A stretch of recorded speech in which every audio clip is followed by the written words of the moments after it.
just when Paul had made up his mind to break up with his mistress and return to the family. I asked him for a divorce. He didn't respond the way I expected. Instead of cooperating, he was flustered and panicked. I never really understood men. Chapter 1. I was reborn. Back to the year I turned 30. The live-in housekeeper, Zara, whom I hadn't seen in years, appeared before me. Madam, Mr. Paul just called. He said he's not working overtime tonight, and there's no need to cook. He wants you to take Susie and have dinner together outside, as a family of 3. So, it was that day. The day Paul once described as the end of life. It was on this very day that he cut off all affection, broke up with his lover, and decided to come back home. From that day on, he lived as a father and a husband, but never again as a real flesh and blood human being. He sacrificed the man named Paul to love, and left behind a hollow shell for his wife and daughter.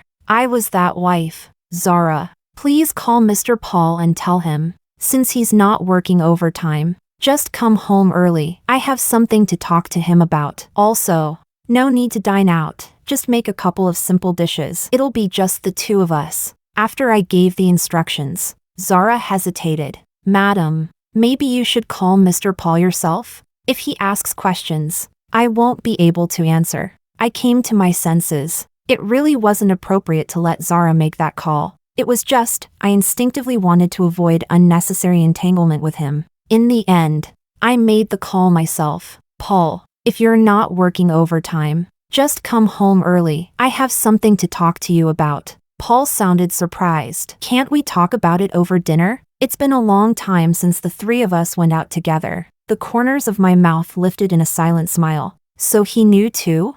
I didn't want to say more. I replied flatly. There's nothing worth gathering for. Just come back early. I was the one who hung up first. He seemed stunned. A brief hello lingered on the other end of the line. I could imagine his surprise. After all, I used to talk his ear off every time we were on the phone, dragging the conversation all over the place. It was always him who lost patience first, and only then would I reluctantly hang up. Once upon a time, I had clung to him with such deep, aching attachment. Chapter 2. At 6 o'clock sharp, Paul came home. I was sitting on the couch, staring intently at my computer screen, not bothering to look up. You're back? There's food on the table. Go ahead and eat. I'll be there in a minute. Where's Susie? Paul poked his head around, looking for them. There was no Susie, no Zara. The TV was off, and the house lights were dim. There was confusion in his voice. I tapped a few keys on the keyboard, clicked the mouse, and only when I saw the word "send" successfully pop up on the screen did I finally let out a sigh of relief. I stretched my shoulders, then walked over to the dining table. I asked Zara to take Susie to my mom's place. I'll pick her up later tonight. Oh, Paul sat down. I served myself a bowl of rice and started eating on my own. From the corner of my eye, I caught him slightly freezing in place. In the past, I'd sweetly serve him rice and soup. At first, he'd say, "Baby, you don't have to do all this." But over time, he got used to it, took it for granted. After that brief pause, he finally picked up a spoon and served himself. While eating, I spoke calmly. The reason I asked you to come home today is to talk about getting a divorce. Paul stopped mid-motion and turned to look at me, his brows furrowing. Divorce? Who's getting divorced? Did you hear about someone else splitting up again? After Susie was born, I quit my job to stay at home. One of my little pleasures was chatting with the other moms about gossip and scandals.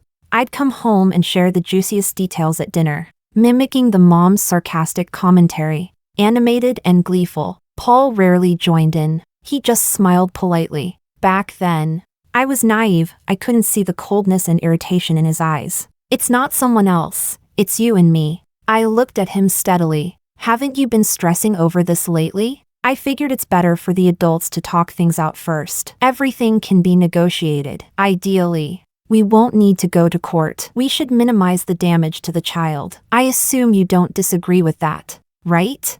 Paul's hand was frozen midair, like he forgot he was about to scoop rice. His eyebrows twisted into a knot. His eyes filled with confusion. What are you talking about? I never wanted to divorce you. Where are you getting this from? He didn't want to?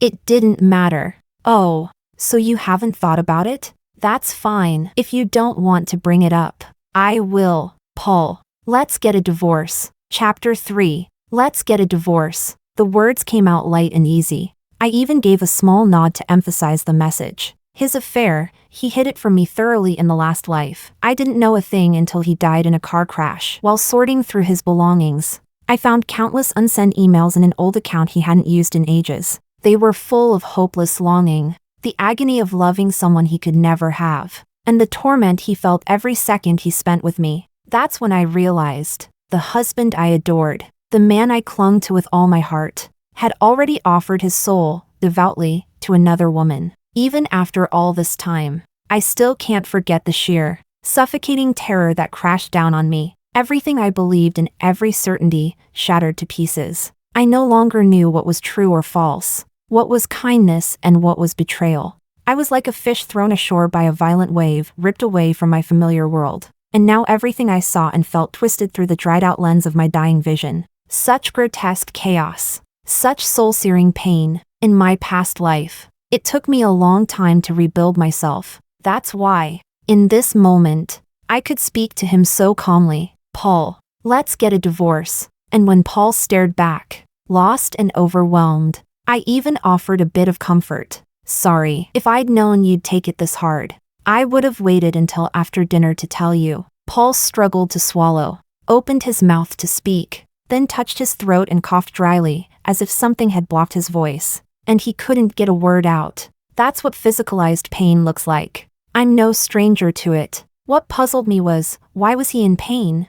Chapter 4. According to what he wrote in those letters, this afternoon, he had just had lunch with his lover. The young and beautiful mistress told him that she couldn't bear to destroy his family and had decided to withdraw from the love triangle. He saw the tears welling in her eyes, tears that never quite fell, and his heart felt like it was being tormented in hell. The pain so sharp it was almost tearing him apart. He dissected his own emotions. He felt deep pity for her. Yet at the same time, he was shamefully relieved that she had chosen to walk away on her own. It meant he could return to his family and take up the role of husband and father again, believing that this, perhaps, was the right decision. So, today he came home with the heart of a martyr, ready to sacrifice his love and happiness to fulfill his duty to his wife and child. But I am not pleased. Paul, let's get a divorce. Paul stayed silent for a long while before finally finding his raspy voice. Did you hear something from someone? Or did someone tell you something?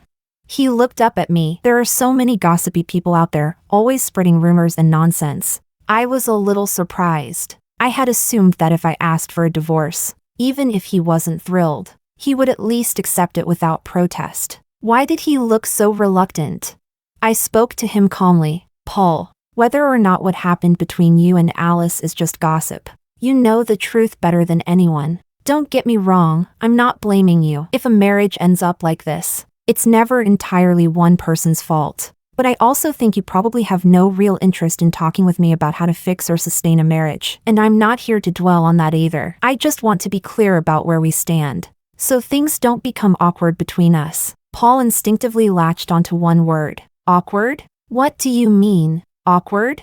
I explained. There's no love left between us. You have someone else outside. So if we continue living together under the label of husband and wife, it's awkward for both of us. I went to an agency today and rented a 2-bedroom apartment. I'll move out in a few days, once the furniture and appliances are delivered. Until then, I'll stay here during the transition. So, would you prefer to stay in the guest room, or just move in with Alice for the time being? Paul sat across the dining table, frozen like a block of wood, clearly overwhelmed by the flood of information crashing over him. But he caught one crucial detail. You already rented a place? I answered. Yes. Also, just to let you know, I paid 2 years rent up front, using your credit card. But since you'll need to cover part of Susie's living expenses after the divorce anyway, I considered that amount as an advance. I hope you don't have any objections? And no objection. No. Wait, that's not what I'm trying to say about the apartment. He ran his hand through his hair in frustration. Monica, listen to me. I don't know how you found out, but I admit, there was something unclear between me and Alice. But we talked today at lunch. She agreed to step away. I'll return to the family. I'll be a good husband, A good father. Can you give me a chance? Chapter 5. I was surprised. What was Paul doing? He was pleading with me. He was trying to win me back. He said he wanted to be a good husband, a good father. Then what did all that heart-wrenching pain he wrote about on those lonely nights mean? What about the yearning and passion he poured into every line of those unsent letters? What about the torment he felt being with me? What did that count for? Men. Really, even after living through 2 lifetimes, I still don't fully understand them. And in Paul's eyes, what was I? Really? He wrote in those letters that I was a delicate flower he had pampered into uselessness. That if he were to abandon me, my life would spiral into despair and destitution. We met and fell in love in college. He was my senior, 2 years ahead. It was a campus romance, our first love. Innocent and passionate, we rushed headfirst into the cage of marriage, full of joy and naivety. Not long into our careers, I got pregnant unexpectedly. I resigned and returned to the home. From then on, I was disconnected from society. My head was filled with nothing but neighborhood gossip, dirty diapers, formula, and preschool admissions. To throw such a housewife into the storm of the real world, she'd be crushed into dust. Not a bone left intact. He couldn't bear to do that. He said that, after all, I was his woman, that even though he no longer loved me, he still had duty and responsibility. But what he didn't know was, I, Monica,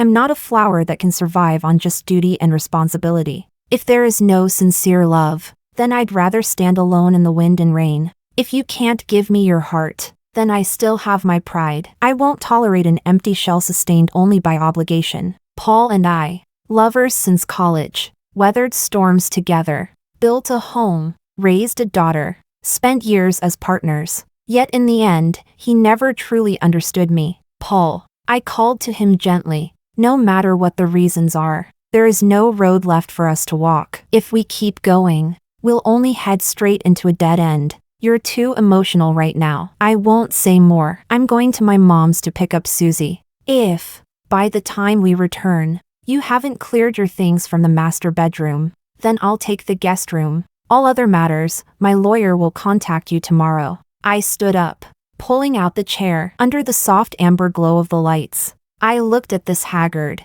helpless man, and suddenly, I smiled. It's okay, Paul. Divorce isn't as scary as you imagine. This won't break you. You'll get through it. Trust me, you'll do just fine. Like me, in the last life, I was middle-aged when I lost my husband and found out about his betrayal. It felt like I had lived in a giant lie. There were nights I collapsed, howling in agony on the floor. I thought the sky had fallen, but then I woke up, and the sun still rose. My daughter was still asleep in the next room. In 30 minutes, she'd need a breakfast fit for a student preparing for college entrance exams. The world didn't shift an inch, no matter how broken I was the night before. If I could get through that, what reason did he have not to? Chapter 6. That night, after picking Susie up and bringing her home, I found that Paul had already moved into the guest room. After Susie fell asleep, I stepped out of her room. Paul was sitting on the couch. Only one dim light was on in the living room. Monica, can we talk? It had been a long time since I heard him say those words. After his work got busier, we stopped speaking the same language. He wasn't interested in my parenting or gossip, and I didn't understand a thing about his work. Eventually, it became a one-sided conversation, me talking endlessly while he wore a polite smile and listened silently. I was so foolish back then, thinking his quiet patience was the calm maturity that came with time. I didn't realize it was resignation, a self-destructive tolerance of my noise. I gave him an apologetic smile. It's too late, another day, okay? I've got a lot on my plate tomorrow. I wasn't lying, I truly was busy. In the morning, I went to a law firm and met with the lawyer I'd contacted online in advance. I hired him to investigate Paul's assets and his relationship with Alice. After signing the contract, it was lunchtime. They treated me to a simple working meal. In the afternoon, while wandering through a furniture store, I got an unexpected phone call.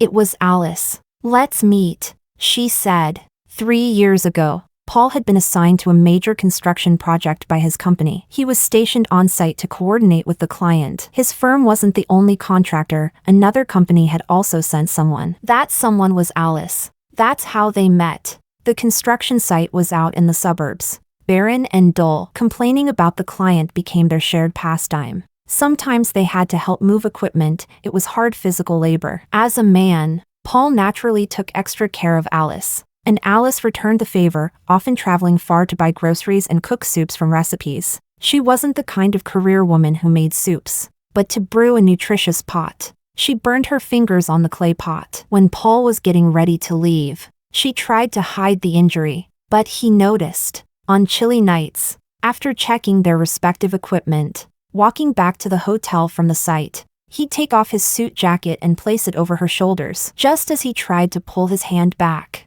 she held it in place. The two of them walked the whole way like that, in a posture almost like leaning into each other, body warmth mingling, close, yet not crossing the line. All these memories, Paul buried deep in his heart. They lived quietly in those unsent letters, vivid and alive, like tiny flickering flames. They sustained the shell of Paul that stayed behind with me. And what was I doing back then?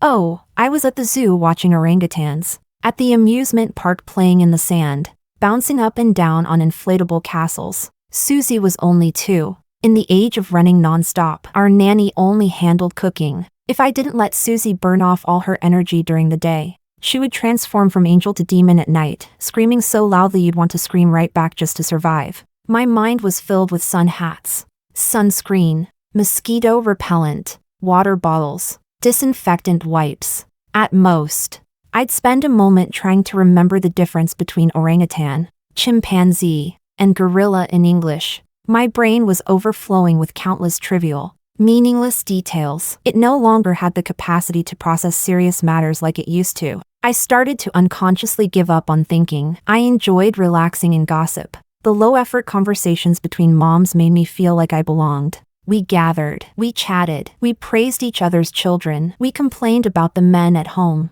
I had no idea that the storm clouds were already gathering from the faintest breeze, that the ants had begun gnawing at the roots beneath our feet. Chapter 7. About 10 minutes past the agreed time, Alice finally arrived in a hurry. The first thing she did after sitting down was apologize. She said she had originally set aside time for this, but right as she was about to leave, her supervisor gave her a task, and she had no choice but to work overtime for a bit. So this is what a self-reliant woman's daily life looks like?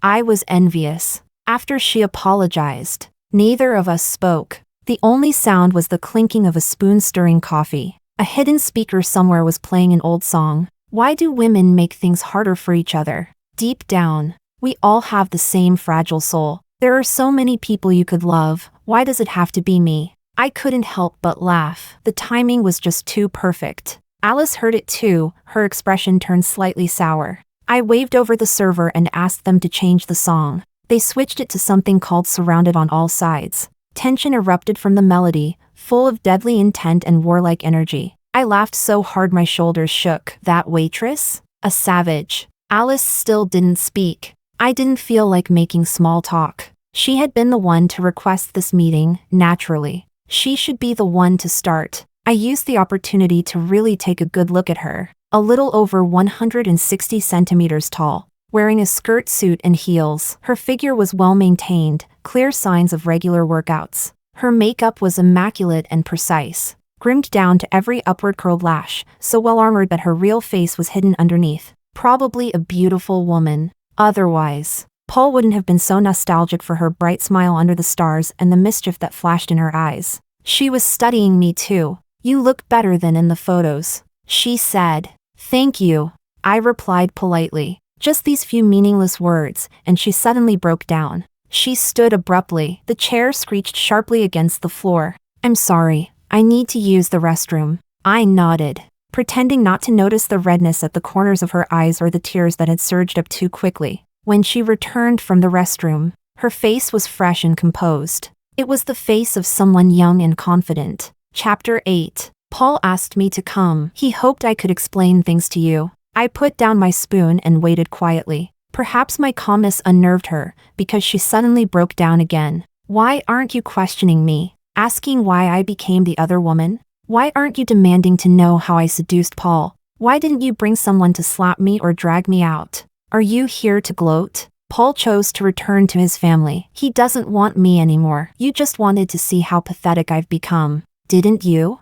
I had to cut her off. Her words were spiraling out of control. You're the one who contacted me, and you're the one who told Paul you'd walk away. She fell silent instantly. Then, after a long pause, covered her face and cried quietly. I only said that to pressure him. I didn't think he'd actually. Right. She was just playing hard to get and didn't expect him to actually break free and leave. Her sobs were messy, her voice broken. Why would you want a divorce from Paul? Do you even know how gentle he is? How amazing he is? How morally upright? He's one of the last good men left in this world. I once threw away all shame, stripped naked, and waited in his bed. He was clearly tempted. But in the end, he did nothing. He walked out, wandered the streets all night. She asked if I knew. Of course I knew. Paul wrote in his letters that it was the decision he regretted most in his life. Alice kept crying.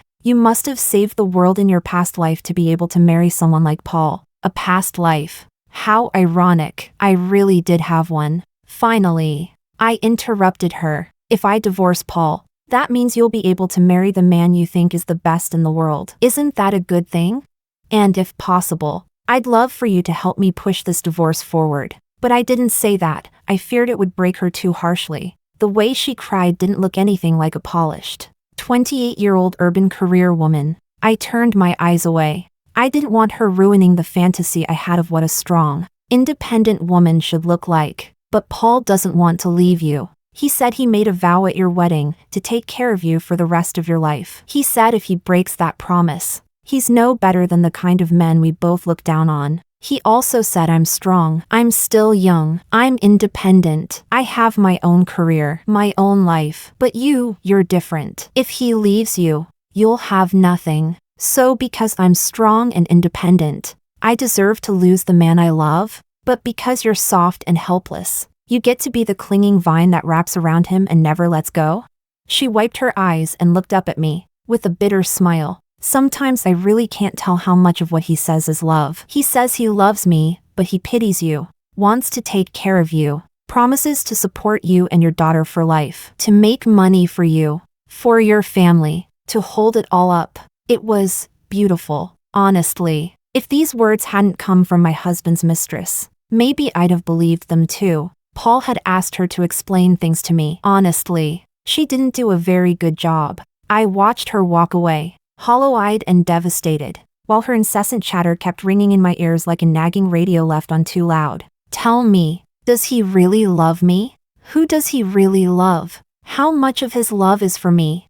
When I had cramps and he sent me ginger tea, was that love? When I couldn't sleep and he stayed on voice call all night, telling me stories to help me doze off, was that love? When he was away on business and still checked the weather in my city, reminded me to dress warm, to sleep early, was that love?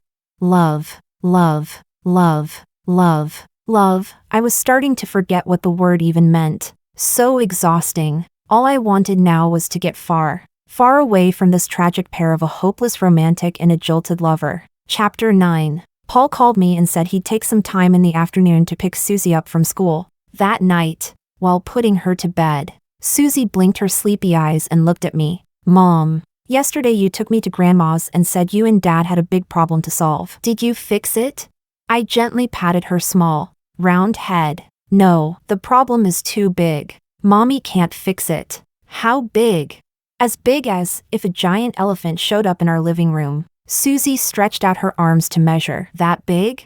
Yes, that big. And because the elephant is so huge, it's made the whole house explode. Mommy is going to find a new place to live. But Susie, even if Mommy and Daddy don't live together anymore because of the elephant, Daddy and Mommy will still love you forever, just like before. Susie's dark eyes looked at me quietly. Daddy said, you're the one who wants the divorce, right? He wants me to talk to you. I smiled and stroked her hair. Susie, my child, my daughter, my flesh and blood. How was she going to talk to me? Daddy said he made a mistake. He broke the sky above our house, but he promised he'd fix it himself, so we could keep living here, peacefully. But why do we have to live in a broken house? I don't like broken houses. Last time, A kid broke Elsa's arm from my doll. We glued it back. But she could never hold her magic wand again. I really didn't like the Elsa without her wand. The teacher said I should be frugal and keep it. But Mommy didn't force me to agree. She got me a brand new, beautiful Elsa. She held my hand tightly in hers. So now that the house is broken, even if Daddy uses glue to fix it, Mommy definitely won't like it. And I won't force Mommy to like it either. Chapter 10. Susie fell asleep. I gently closed the bedroom door. Paul was waiting for me again in the living room. It was already late. I was exhausted and just wanted to go to bed. But judging by the look on his face, he wouldn't let the night end without a conversation. I pulled out a tea set and prepared for a long talk. As he watched me arrange the tea leaves, a soft look flickered over his worn-out features. That tea set, it was a gift from so-and-so. Back when we first got married. I bowed my head, silently pouring the hot water as Paul began reminiscing. Back then, I had just started working. Money was tight. After rent and utilities, there was barely anything left. I could only take you out for spicy hot pot after work. It was cheap, and we could sit there for a long time. It wasn't even about the food. I just wanted to see you, spend more time with you. Even if we said nothing, did nothing, just being there made me so happy. There were so many guys chasing you back then. After work, there'd always be someone downstairs in a car, waiting to intercept you. I didn't have a car, couldn't afford bouquets of flowers, didn't even know how to dress myself properly. Just stood there like a lost high schooler. You used to laugh at me, but you still held my hand, happily, and went with me to eat that hot pot you didn't even like. You watched the cheapest late-night movies with me, walked with me through teen girl fashion stores and underground malls, and told those guys who chased you that I was your boyfriend and that we'd be getting married soon. A man in his 30s, his voice choked, and he couldn't go on. I finished brewing the tea and handed him a cup, then politely turned my head away, gazing into the distance to give him space. When he calmed down, I turned back. I said gently, "Alice came to see me this afternoon." Paul lifted his head, eyes filled with hope. Did she explain everything? Monica, I've already cut ties with her. I won't see her again. I won't contact her.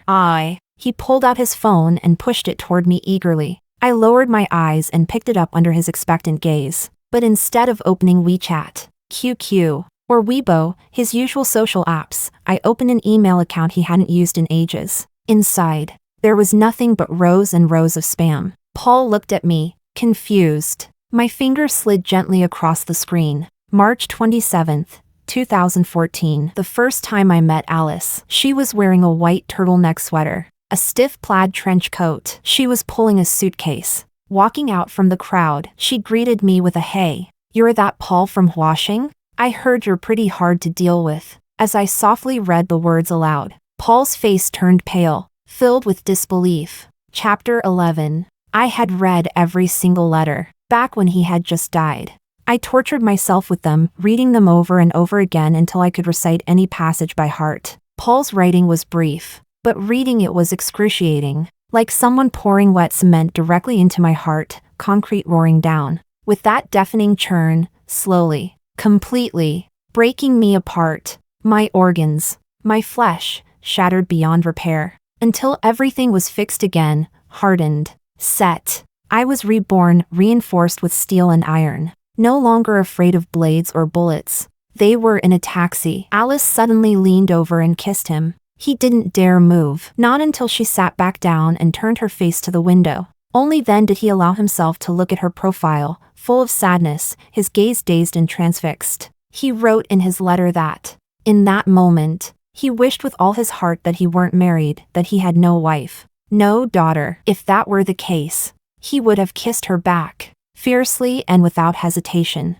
to show her just how deeply he loved her. It was at that line that Paul finally reacted. "Enough. Stop reading." His voice trembled. "How do you know all this, Monica? How could you possibly know?" I finished the last sip of tea, just the right coolness, and set the cup back on the table. I smiled at him. "Paul, your dream has come true. Why do you look so unhappy?"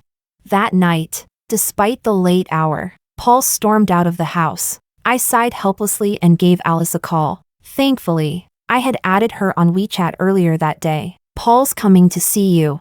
I hadn't even finished my sentence before her voice leapt with excitement on the other end. He's coming to find me? Did he talk to you? Are you finally getting divorced?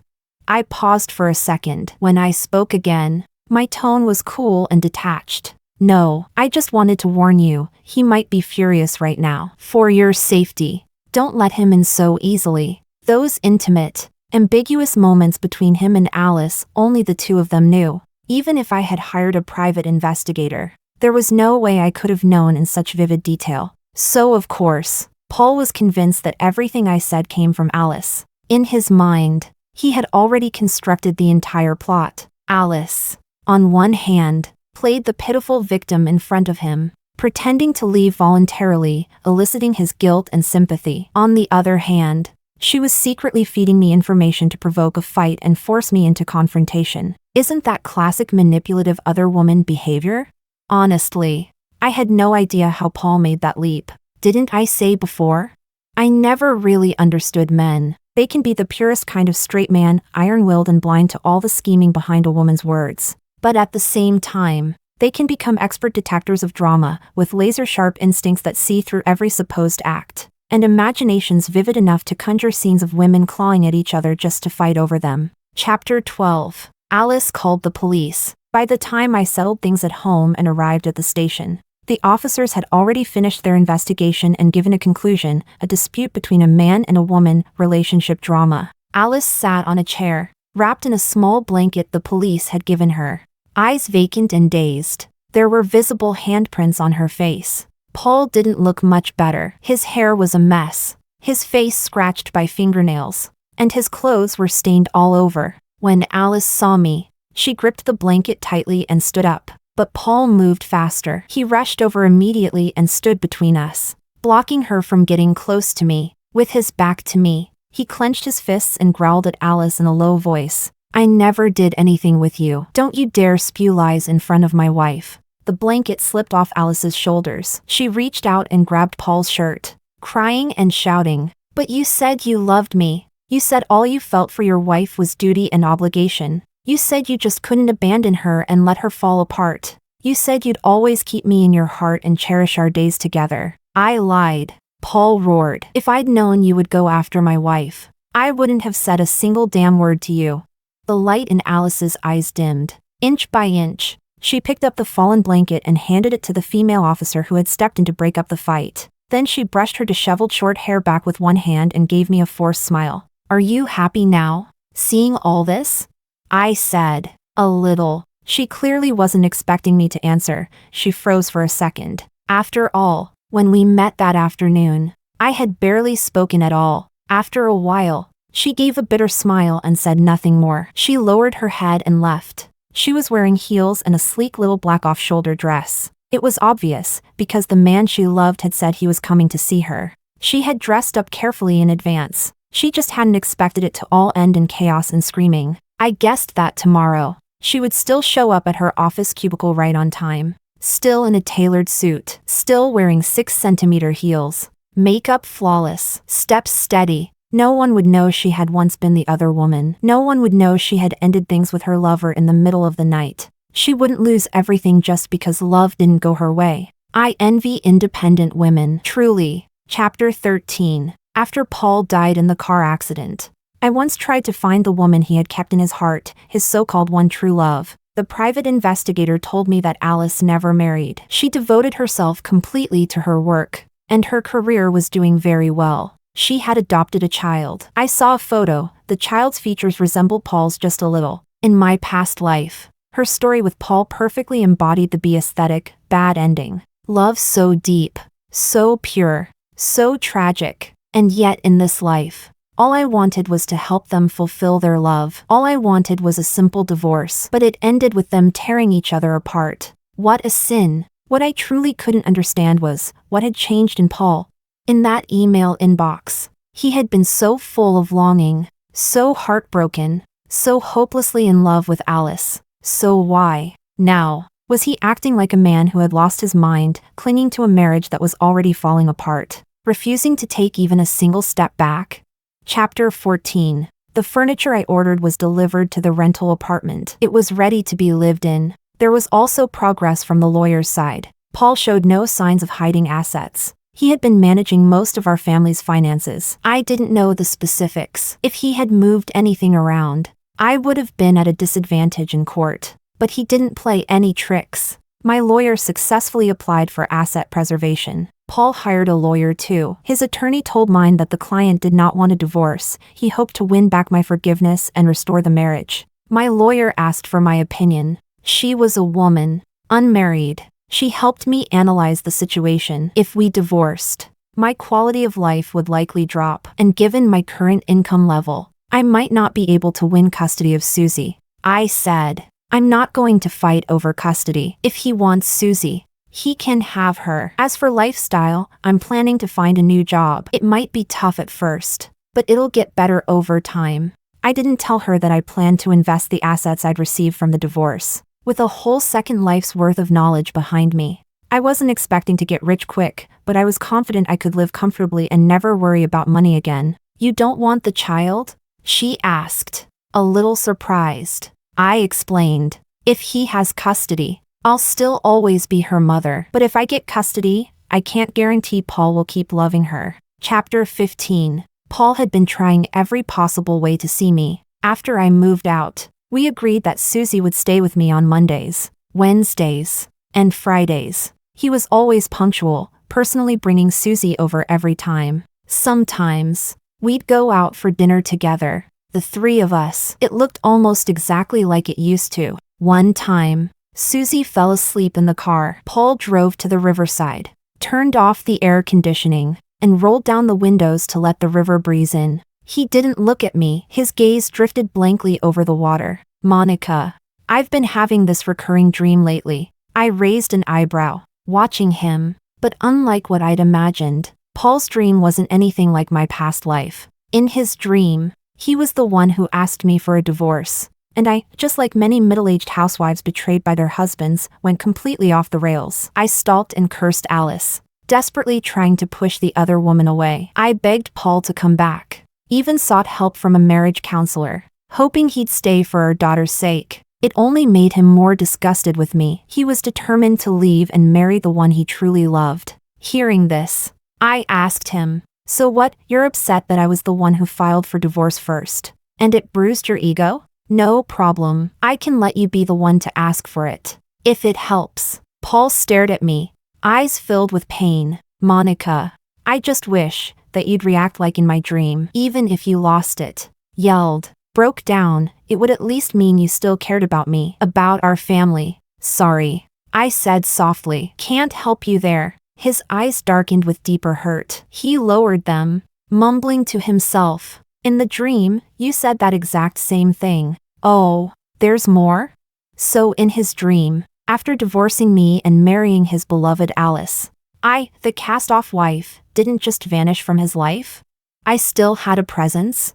Apparently, in Paul's dream, the divorce was just the first act. What followed was a complex and winding story. After the divorce, I re-entered society. The fragile, spoiled housewife he remembered turned out to be shockingly resilient and driven. I had majored in international trade in college. After the split, I studied hard and earned the latest certifications. Despite being in my 30s, I started again at the very bottom. With some luck, helped by a favorable global economy and increased foreign trade opportunities, and with relentless effort, I quickly gained recognition from my superiors and secured a stable position in the company. I even attracted the attention of a high-quality suitor. Paul's lips tugged into a smile, one that looked more like a grimace than anything else. I even remember his name. Yu Shu. Rich, handsome, a golden bachelor. Well, how flattering. Even in his dreams, he assumed that I, a middle-aged divorcee, would be highly sought after. I asked, curious,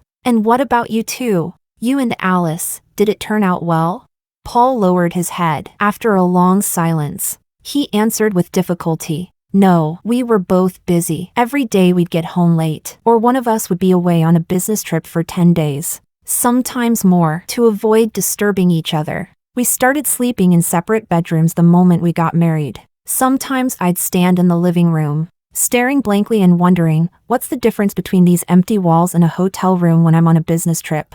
And that's when I'd think of you, of Susie's noisy chatter, of coming home and always seeing you two there. Whether you were telling her stories or she was crying and you were scolding her, there was life. There was warmth. It felt like home. I talked to Alice, asked if she could take a step back from work, make more time for the home. I said maybe it was time we had a child. But she looked at me like I was a stranger. She asked how I could even think that way. She told me she never wanted to end up like you, trapped. Helpless, me with the knife, and her on the cutting board. I clapped for Alice in my head. See? Professional women, they have clarity. They see further than I did. Paul rubbed his brow hard, visibly exhausted. After that, I stopped bringing it up. I started writing you letters. Letters? I blinked, stunned. Could it be the kind of letters I was thinking of? The kind that are never sent, just left to gather dust in a forgotten email inbox?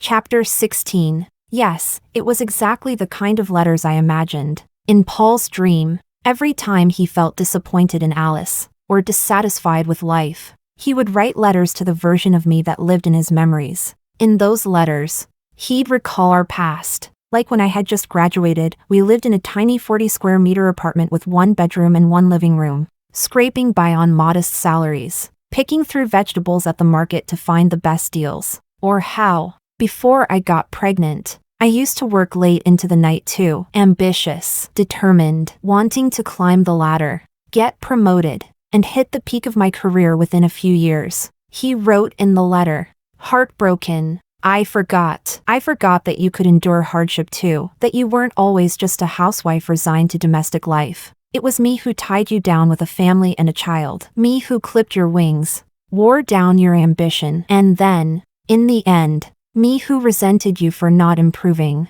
for standing still. He even fantasized about what our life would have been like if we never got divorced. Like how Susie, after being scolded by me, would come stomping over to him to complain, bold and reckless, accusing me of exploding again like a firecracker, instead of how she was now, in his house like a guest, always wearing a polite and distant smile, like how he would hold me all night, under the dim glow of the nightlight, with warmth in his arms, solid, real, comforting. I started to laugh, at first quietly, then louder and louder, until the river breeze scattered my laughter into the night, until tears streamed down my face. How absurd. Paul, in my past life, you longed for the one you could never have. In this life, in your dreams, you crave the warmth of the home you tore apart. How could you be so greedy? So selfish? So cowardly. Alice went mad trying to figure out whether you truly loved her. I spent half my previous life breaking down and rebuilding myself over and over again, trying to do the same. And in the end, the answer was, Paul, you are just a selfish, cowardly, entitled little man who always wants both. You don't deserve anyone's love. Chapter 17. The divorce took a long time, but 2 years later, on my second petition, I finally got the ruling, thanks to a simple rental contract and the court's acknowledgement. Thank you, courtroom. Thank you, National People's Congress. Thank you, Article 1079 of the Civil Code. I didn't switch lawyers. I stayed with the young woman I had hired from the beginning. After we walked out of the courtroom, she asked me if I had any regrets. From a practical perspective, Paul wasn't a bad man, maybe not even a textbook jerk. The sunlight was perfect that day. I looked at the young woman in front of me, recently married. I had seen her social media posts. She wore a white wedding dress, smiling sweetly. Her groom was a man nearing 40. Rumor had it that once my case was over, she'd leave the profession and return home, because her wealthy, older husband wanted her to start preparing for pregnancy and become a proper mother. No regrets. I smiled. Rather than a lifelong meal ticket, I'd rather my partner be a soulmate. She politely said goodbye, but I didn't miss the ridicule in her eyes. A man nearing 40 can confidently demand premium reproductive resources, but when a woman over 30 speaks of soulmates, it becomes a joke. Still, even if I'm just a blade of grass in a storm, even if I'm a speck of dust trying to bloom, I still have my pride. I still choose to honor my life, to stand by my decisions, and I choose unwavering pride. Even if it means loneliness, Even if it means losing something, even if it means being laughed at, I'll walk tall and I won't look back. Story 2. Chapter 1. The first thing I did after being reborn was to break off my engagement with Luis. In my previous life, I dedicated most of my life to Luis. Even when I was gravely ill, he couldn't wait for me to die before secretly planning a grand silver-haired wedding with Roma. Their wedding coincided with my funeral. This time, I won't be so foolish. While Luis was busy rebelling against his family to protest the arranged marriage and serving Roma and her daughter, I visited his family home. Fiona, marrying into our family was your grandfather's dying wish. It's an arrangement our families agreed upon a long time ago. The grandfather of Luis brought out the yellowed marriage contract. I read it carefully from beginning to end, then shifted my gaze to the man standing behind him. If I must marry in 2 weeks, then I'll marry him, I said. The moment I announced my intention to marry Leo, the entire room fell silent. Grandfather was utterly stunned. Fiona, marriage is no joke. You and Luis were promised to each other before you were even born. You grew up together as childhood sweethearts. How can you suddenly decide not to marry him and instead choose Leo? He wasn't wrong. I had known since I was a child that I would grow up to be Luis's wife. For years, my greatest wish had been to marry him, but he never loved me. In my previous life, Luis reluctantly gave in to his family's arrangement and married me. His first words to me after our wedding were, "Fiona, since you insisted on marrying me, you'd better be prepared for the fact that I will never love you." Back then, I thought he was just speaking out of frustration. After all, love grows over time. I couldn't believe he had no feelings for me after all those years, nor did I believe that he would remain so cold toward me even after we were married. But I was wrong. After we married, Roma moved to the south, becoming the lingering regret in his heart. Even in our 60s, Luis would often sit alone in his study, staring at the love letters he had once written to Roma, silently shedding tears. Before I died, he told me with a cold expression, "If I hadn't promised my grandfather never to divorce you, I would have married Roma long ago. You were the one who tore us apart." Only then did I realize he didn't just not love me, he resented me to the core. He despised me so much that he didn't hesitate to hold a grand wedding with Roma on the day of my funeral. This time, I will never let history repeat itself. Grandpa, I'm not joking. When our families arranged this marriage, they only said I had to marry into your family. Not that it specifically had to be Luis, right? Leo, grandfather's youngest son, was born when he was over 50 years old, making him only 5 years older than Luis. In my previous life, I remembered that after grandfather passed away, Leo left for another country and never married. My impression of him was limited to knowing he was a quiet and reserved man. Because he outranked Luis and me in seniority, he always carried himself like a mature adult. Even as a child, there were no rumors about him being engaged to anyone, nor any whispers of a secret lover he held dear. If I must marry, and if it's to someone who won't love me anyway, I might as well choose a husband with whom I can share mutual respect. That's far better than enduring a lifetime of resentment and bitterness. Seeing my unwavering resolve, grandfather sighed deeply. "You're right, but we still need to see what Leo thinks." Leo stood tall as always, his white shirt perfectly pressed without a single crease. When I noticed him frown suddenly, my heart jumped into my throat. In my haste to escape Luis's trap, I had completely forgotten to consider Leo's opinion. He'll probably refuse me, right? To my surprise, in the next moment, Leo spoke. "If you're certain about this, I have no objections." The grandfather's face lit up with a wide smile. "Great! Then the wedding will proceed as planned in 2 weeks. Everything with the venue has already been arranged." I said I'm not marrying Fiona. Before grandfather could finish, Luis stormed in, slamming the door behind him in anger. He shot me a look of pure disdain before turning to his grandfather. "Grandpa, it's the modern age. Arranged marriages are nothing but outdated feudal nonsense. If you don't let me marry Roma, I'll never come home again." Chapter 2. The sound of a radio drama playing in the background was drowned out by grandfather slamming the table in fury. "How many times do I have to tell you?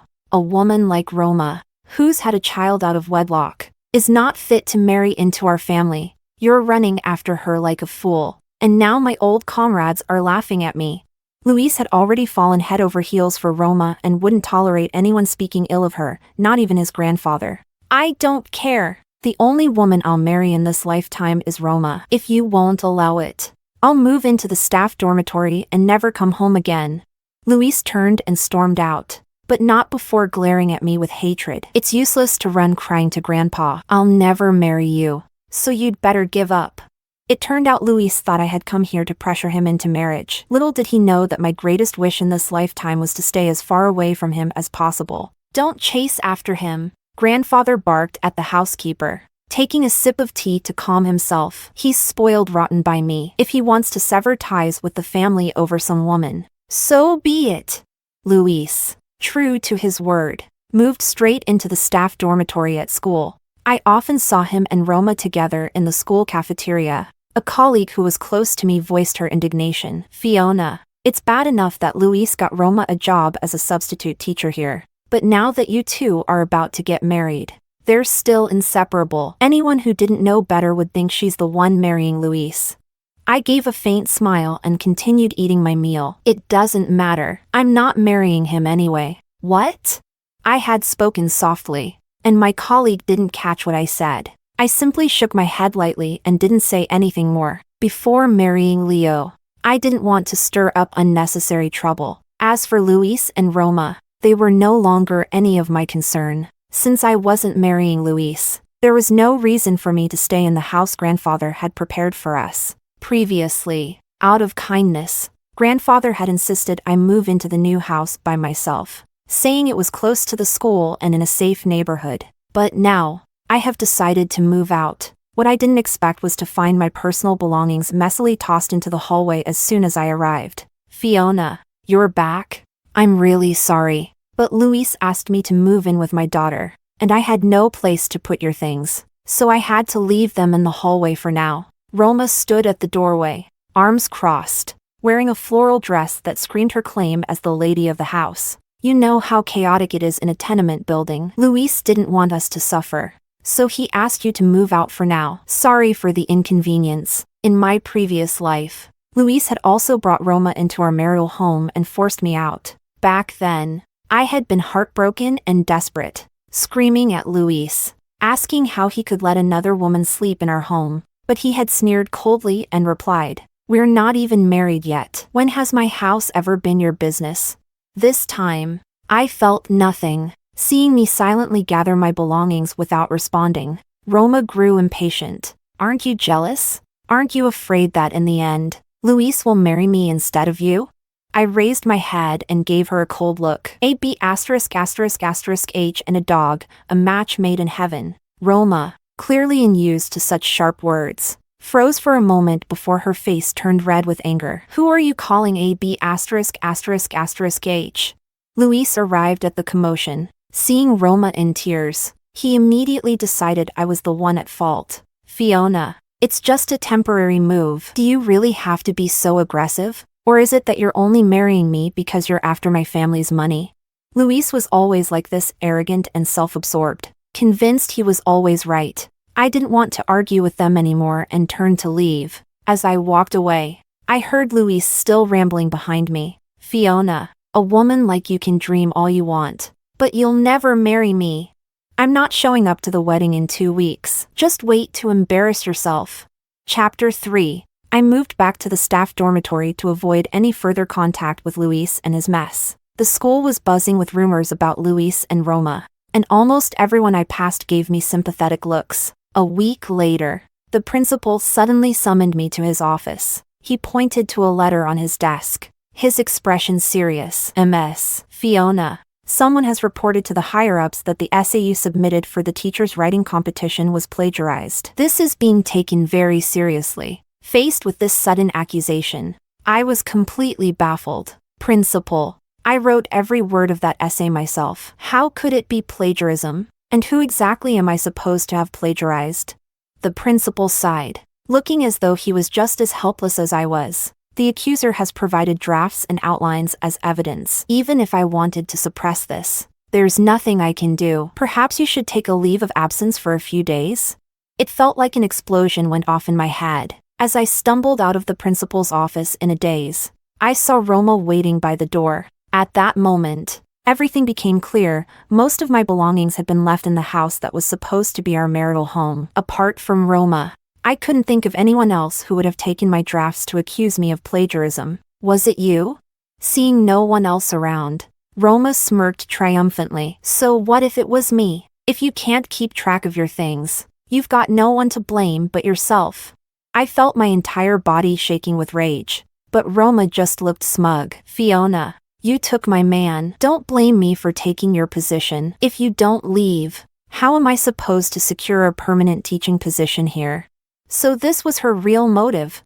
Just as I was about to argue with her further, the principal called her into his office. Furious, I went straight to the higher-ups to request a reinvestigation, but the staff there told me, there's already evidence proving your essay was indeed plagiarized. You should go back and wait for the final decision. The result was as expected. I was expelled from the school. The principal told me that if it weren't for my previously excellent performance, they would have held a public criticism meeting to denounce me. How laughable. The original writer was kicked out of the school, while the true plagiarist gleefully secured a permanent teaching position. At the celebration party Luis threw for Roma, I showed up uninvited.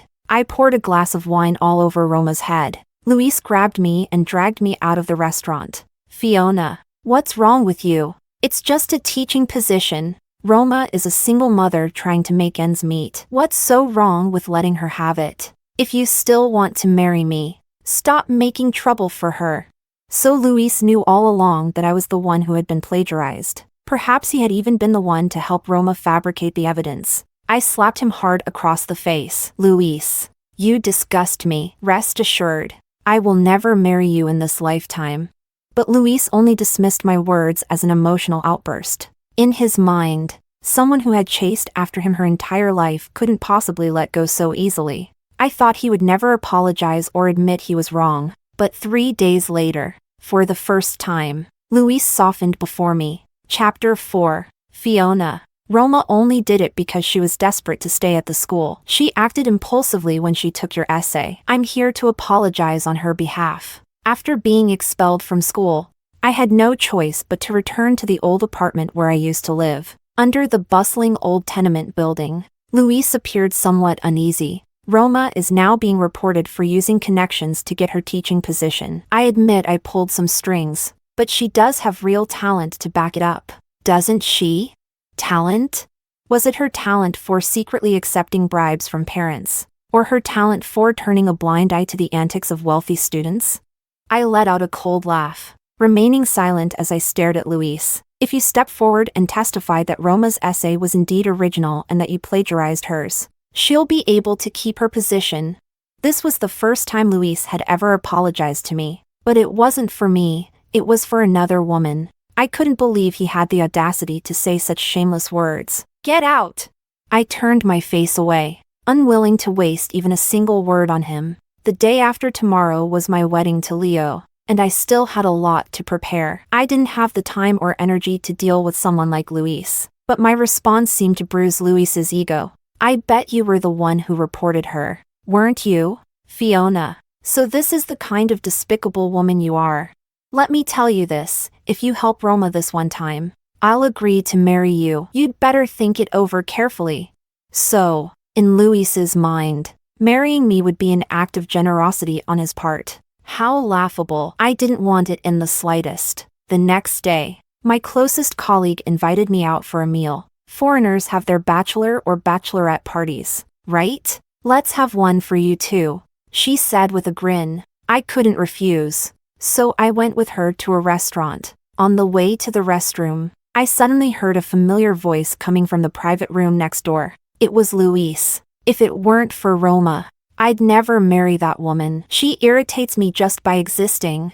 Through the half-open door, I saw Luis with his arm around Roma, eager to pledge his loyalty to her. Don't worry, you're the only one I'll ever love. Marrying her tomorrow is just to pacify the old man. Otherwise, it'd be harder to pull the strings to keep your job. Roma shyly leaned into his embrace. The more their friends teased, the redder her face became. Perhaps it was the few glasses of wine I'd had. But I suddenly felt a wave of bitterness and pain. I thought I'd long since stopped caring. But hearing Luis belittle me so casually in front of another woman still made my heart ache. So this was what Luis was like in his 20s. Foolish, arrogant, laughable. After decades of being with him, I had almost forgotten what kind of person he was in his youth. A bitter smile tugged at the corners of my lips. Luis, you won't be needed at tomorrow's wedding. Chapter 5. The next day. My wedding with Leo proceeded as planned. The guests were initially stunned. Everyone had assumed I would be marrying Luis. But the groom had already been swapped. Still, because of the family's status, no one dared to say much. They simply offered polite smiles and words of congratulations. As Leo and I made our rounds to toast each table, Luis arrived late, trailing behind Roma in a striking red dress. It was exactly the same as in my previous life. Back then, Luis, wanting to prove that marrying me was purely out of obligation, had deliberately disappeared on the day of our wedding. The groom was absent from the ceremony, making me the subject of ridicule. If it hadn't been for grandfather stepping in to maintain order, I might have broken down completely. Not only that, but Luis had ensured Roma wore a dress similar to mine, drawing everyone's attention to her. Standing on the stage, his gaze never left her, not even for a second. Everyone with eyes could see what was going on. For the sake of appearances, the past version of me had swallowed that humiliation whole. But this time, everything was different. Luis stared at Leo beside me, his face frozen in shock. "Uncle, why are you wearing the groom's suit?" Leo, noticing his outburst, raised an eyebrow slightly. "Of course I'd wear the groom's suit for my own wedding. But look at you, reeking of alcohol and dressed so sloppily. What kind of behavior is this?" Luis's eyes widened, his expression stiff. "What do you mean? Isn't this my wedding?" Grandfather let out a cold laugh, striking his cane against the floor with a sharp thud. "Didn't you say you didn't want to get married? Well, now you've gotten your wish. What's there to be unhappy about?" Luis, visibly shaken, turned to me with an accusatory tone. "Fiona, did you say something to Grandpa and Uncle? Or did you pull some kind of trick? I knew you were up to no good." I didn't want Luis ruining my wedding and was about to respond when Leo stepped forward, placing himself between us. His tone carried an unmistakable authority. "Is the name Fiona something you think you have the right to say? By seniority, you should address her as Aunt Fiona." Luis staggered back in disbelief, nearly causing Roma behind him to fall. "Luis, this is wonderful," Roma exclaimed, her face full of hope. "If your grandfather isn't forcing you to marry Fiona, then we can finally get married." Her eagerness to marry Luis was written all over her face. But before she could finish, grandfather let out a sharp snort. "Not just any woman can marry into this family. Luis, let me tell you this, if you want to bring a woman like her into our house, it'll be over my dead body." Roma's tears fell instantly. She bit her lip, trembling as if she couldn't bear such humiliation. Luis, however, was still reeling, caught between shock and hesitation. "Luis, you promised me you'd marry me. How can you let your family humiliate me like this?" For a moment, Luis looked genuinely torn. The murmurs among the guests grew louder as they pointed and whispered about Roma. "I heard she ran off with some man a few years ago and came back pregnant. Her parents were so angry they passed away. And now she wants to marry Luis? Does she even know her place?" Roma's face turned an embarrassing shade of red and green. She stomped her foot in frustration, turned around, and ran out, covering her face. Luis finally seemed to snap out of his daze. He turned to grandfather and demanded, "Why didn't anyone tell me about the groom's change?" The grandfather replied coldly, "I called your school numerous times, but you refused to answer, thinking it was about forcing you to come back for the wedding. I even sent letters, but you returned every single one of them, didn't you?" Luis's face turned ashen, his shock written all over it. Chapter 6. Luis stood there, at a loss for what to do, before finally deciding to chase after Roma. Thankfully, that annoying little episode didn't disrupt the overall flow of the wedding. That evening, as I sat on the wedding bed, my face was redder than the bright red sheets. I finally voiced the question that had been bothering me. "Was it you who reported Roma to the higher-ups?" Other than Leo, I couldn't think of anyone else who would stand up for me. No one else had the power and ruthless precision to get Roma expelled from the school. Leo nodded quietly, his expression as calm as ever. Now that you're married to me, I won't let you suffer any more grievances. I've also spoken with the school. If you want, you can return to teaching at any time. But this time, I hesitated. It wasn't because of the possibility of running into Luis again at school. It was because, in my previous life, I hadn't realized until after retirement that teaching wasn't something I truly loved. I'd like to try applying for a position at the newspaper, I admitted, my voice cautious. I worried Leo might react like many men, preferring their wives to stay out of public life after marriage. But Leo didn't object. All right, if it's what you want, go for it. And if it doesn't work out, you'll still have me. As I slid my prepared manuscript into the mailbox, I felt both nervous and hopeful. If my article was accepted, it would give me an advantage during the interview at the newspaper. On my way past the department store, I remembered that Leo only seemed to wear plain white shirts. I decided to pick out some nice fabric for him, but to my dismay, I ran into Luis and Roma. Roma was clinging to Luis's arm, pointing at the fabric I had just selected. That one, wrap it up for me, she said to the salesperson. Suddenly, the fabric I had thought so lovely seemed dull and unappealing. I put the fabric coupon back into my pocket and smiled at the salesperson. Give it to her. Some people just love taking what others no longer want. Roma's reaction was instantaneous, like a cat whose tail had been stepped on. Don't act so bitter just because you can't have it. You weren't so dignified when you were chasing after Luis. I glanced at Luis, looked him up and down, and scoffed. Him? Luis, who had been silent until now, frowned darkly. Fiona, don't think you're anything special just because you married my uncle. All you did was cling to that marriage contract to force your way into our family. Roma isn't like you. She loves me for who I am and doesn't care about my family's status.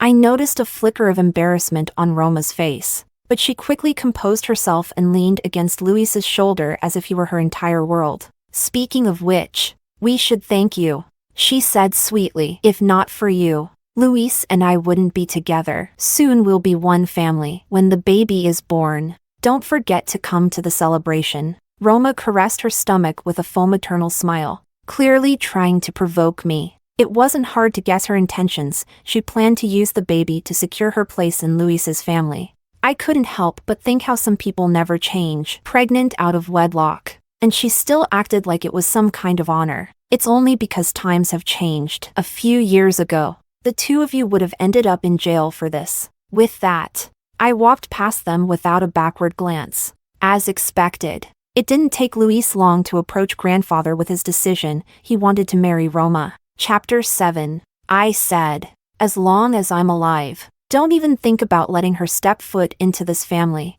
The grandfather was so furious at Luis that he was struggling to catch his breath. But Luis, stubborn as ever, still argued.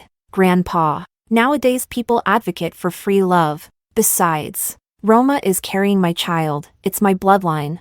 What Luis didn't expect was that this statement only made grandfather angrier. A child out of wedlock? You mean a bastard? How did this family end up raising such a shameless disgrace like you?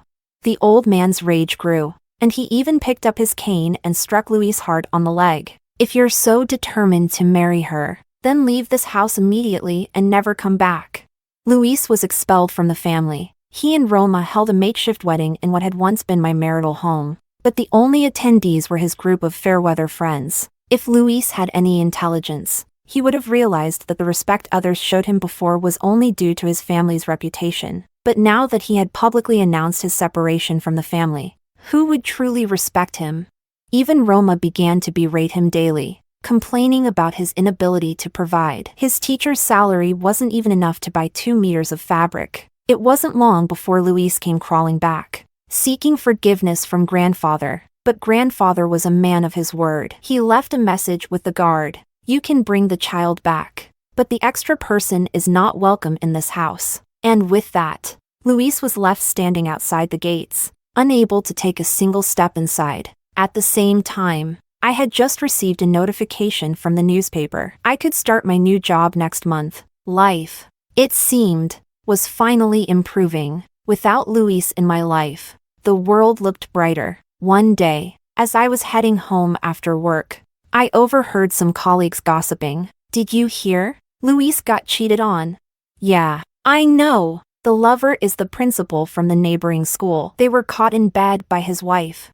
Apparently, Roma and the principal had been caught red-handed, with no time to even get dressed. In those days, when entertainment was scarce, a scandal like this spread like wildfire, especially since the principal's wife was a fiery character. After catching them in the act, she sat on the floor, wailing loudly for the entire neighborhood to hear. Roma's reason for seducing the principal was simple: she wanted to return to the school. Considering Luis's salary, it was nowhere near enough to support the extravagant lifestyle of Roma and her daughter, let alone another child on the way. This was no small matter. The principal's wife, enraged, called her family for backup and dragged the two of them to the police station. The principal, caught in the scandal of inappropriate relationships, was dismissed from his position at the school. As for Roma, given that she was a pregnant woman without stable employment, the authorities let her off after a few warnings. However, the principal's wife wasn't about to let things slide. She started throwing feces at Luis's doorstep daily and used every disgusting trick in the book to harass them. Luis, already ashamed of being associated with Roma, couldn't bear it anymore. "Grandfather, I was wrong," Luis said, kneeling before the old man, bowing his head in rare humility. Chapter 8. Although grandfather was still angry, he couldn't bring himself to truly exile Luis. In the end, he let him return home. This led to occasional awkward encounters between Luis and me. "Fiona, I was wrong about everything before. I didn't realize Roma was that kind of woman." In my memory, Luis had always been full of confidence and pride. Even as he grew older, he always stood tall, exuding arrogance. But now, he looked as though he'd aged 10 years overnight, burdened by the weight of rumors and ridicule that forced him to lower his head. "It's all in the past," I said lightly, my tone devoid of any emotion. In the past, I hated him. But now, I was married to Leo, working a job I loved, and watching Luis face the consequences of his actions. I didn't hate him anymore. Hate only exists when you still care. I no longer cared about Luis. So what was left to hate? "Fiona," Luis hesitated, then finally said what was on his mind. "I know you and my uncle don't have any real feelings for each other. What happened before was my fault. We're the real childhood sweethearts. If you're willing to divorce my uncle, I could still." "I'm not willing." Before he could finish, I interrupted him. What did he take me for? A toy to be summoned and dismissed at will? Someone he only remembered when he was abandoned and down on his luck? How ridiculous. "Luis, I'm doing very well now," I said, looking him directly in the eye, my expression serious. "Who says I don't have feelings for Leo? In my heart, he's 1,000, no, 10,000 times better than you. And remember your place. Next time we meet, you should address me as Aunt Fiona." With that, I turned and walked away without sparing him another glance. It seemed like it was time to suggest to Leo that we move out. After all, sharing a roof with my ex-fiancé wasn't exactly the kind of situation that sounded good to anyone. If word got out, it would only invite ridicule. As I turned the corner, I was suddenly pulled into an embrace. It was Leo. "We're moving out," he said firmly. I wasn't sure how long he'd been listening, but now he was holding me tightly, his tone resolute. I looked up at him and teased, "Are you jealous?" Leo didn't respond, but I noticed the tips of his ears turning red. Our decision to move out went smoothly. Grandfather was an understanding man. When he heard Leo's decision, he didn't say a single word against it. However, on the day we were officially moving out, an unexpected visitor showed up at the door. "Luis, get out here." It was Roma, her belly now noticeably rounded. She was still wearing the same floral dress as before, but her now bulky figure made the previously form-fitting dress look awkward and ill-fitted. "You knocked me up and left me out there alone. You shameless bastard. I'm going to report you for assault. You'd better come out right now, or I'll barge in. Let's see who dares stop a pregnant woman like me." The guards at the gate looked visibly uncomfortable, but they still stood their ground. refusing to let Roma inside. Finally, just as Roma was about to launch into another tirade, Luis emerged. "And after all the cheating you've done, you still have the nerve to show up at my house?" he snapped. Chapter 9. Luis's face turned bright red with anger at Roma. If it weren't for the people holding him back, he might have done something he would deeply regret. "Cheating? I only did it for us. Do you think I'd be with you if it weren't for your family's money and power? And now look at you, kicked out of your family like trash. If I can't go back to teaching, how are we supposed to survive on your measly salary? What? Should we just starve to death?" Luis, perhaps for the first time, saw Roma's true colors. Her words left him speechless. I watched the scene unfold for a moment, but quickly lost interest in this dog-eat-dog drama. I turned to resume my work on the move, only for Roma to suddenly rush over and block my way. "Fiona, this is your doing, isn't it? You're the reason the old man won't let me into the house." She grabbed my arm and pulled hard, caught off guard. I couldn't break free. I looked around for Leo but couldn't see him anywhere, and a wave of unease crept over me. "Have you lost your mind? Let go of me." But Roma acted as if she hadn't heard a word, continuing her tirade. "It makes you happy, doesn't it, seeing me like this? So what if you married Leo? You think that makes you special? Let's face it, you're no different from me. We're both just women who spread our legs to climb up in the world. If I can't have it good, then neither will you."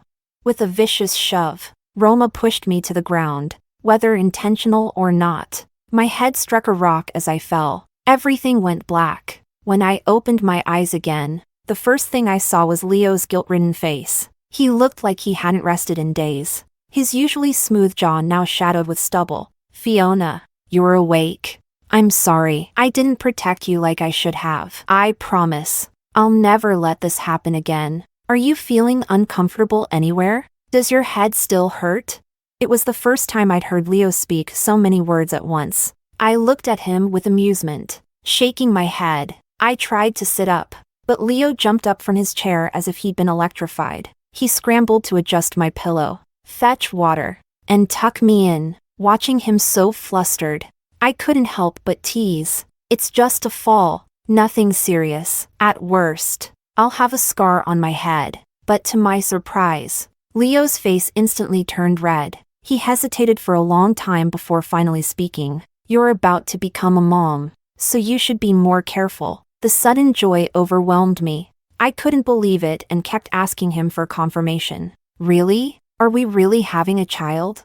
As Leo nodded repeatedly, I finally realized that there truly was a tiny life growing silently inside me. This was the first time in my 2 lifetimes that I would become a mother. I was so happy that it all felt a little unreal, until someone knocked on the door inappropriately, breaking the moment. "Uncle, I want to talk to her." Leo looked at me, his eyes silently asking for my opinion. I gave him a reassuring look, and only then did Leo step out of the room. But I noticed the edge of a coat he didn't have time to hide outside the door. "Fiona, I'm sorry. I didn't expect her to do something like that to you." I looked at Luis quietly, saying nothing. "I know I've done a lot of things in the past that hurt you. These past few days, I've been thinking about everything we went through and realized how good you were to me. But now, it's too late." The things I needed to say to Luis, I had already said the last time. He should know by now that I'm someone who doesn't change her mind once a decision is made, especially now that I have Leo's child. Chapter 10. So this time, it wasn't just an apology. Seeing that I stayed silent, Luis finally revealed the real reason for his visit. "I know you won't forgive me now, but I beg you, can you let Roma go? Grandfather is furious right now, and Roma won't have an easy time in the future. But she's carrying my child. That's still my child." Luis's face showed a pained expression. He looked at me intently, his face pleading. "Please, Fiona, if you can help me talk to grandfather, I promise I'll make it up to you tenfold in the future." Looking at him like this, I suddenly found Luis quite pitiful. Not only was he cheated on, but he was also played for a fool. But I didn't have enough kindness to protect his so-called innocence. I smiled slightly, seeing my softened demeanor. Hope instantly ignited on Luis's face. However, My next words were, "Since you're my nephew, as your elder, I'd advise you to get a paternity test. Thinking about how medical technology isn't that advanced yet." I added, "If that's not an option, maybe you should just get your own health checked." In my previous life, even though Luis didn't love me, as a married couple, there were still some natural intimacies that couldn't be avoided. We never had a child in our entire life, and that was because Luis couldn't. So when I heard about Roma's pregnancy, I immediately knew Luis had been cheated on, and thoroughly so. Back then, I didn't say anything because I thought I'd have nothing to do with them in the future. It was better to avoid unnecessary trouble. But now, since Roma has provoked me, she shouldn't blame me for retaliating. After hearing my words, Luis's eyes widened in disbelief. He kept questioning me, asking why I said that. At first, he thought I was lying, but he kept pressing me. Yet, I refused to say another word. Luis gradually lost confidence, shaking his head like a madman as he ran out. The next time I heard Luis's name was in the newspaper. Luis killed Roma. In the marital home where I used to live, he lit a basin of charcoal. By the time they were found, both were already dead. Luis originally wouldn't have been so extreme, but when he confronted Roma, she shouted his impotence for all to hear. The neighbors quickly picked up on it. Before long, the story spread throughout most of the city. Grandfather had to bury his grandson, a white-haired elder mourning a black-haired youth. Leo and I originally wanted to bring him to live with us to take care of him, but he firmly refused, just asking us to come back and visit whenever we have time. That's enough. And then? The little granddaughter tilted her head, her pigtails dangling adorably on either side of her ears. And then, before I could finish, a voice came from the kitchen. "Stop telling stories and come eat. I made your favorite fish today." And then, I said with a smile, gently touching my granddaughter's cheek, "And then your grandpa would call us to dinner." Step by step, I held her hand and walked into the living room. There, I saw Leo holding a plate of squirrel-shaped mandarin fish, smiling at me gently.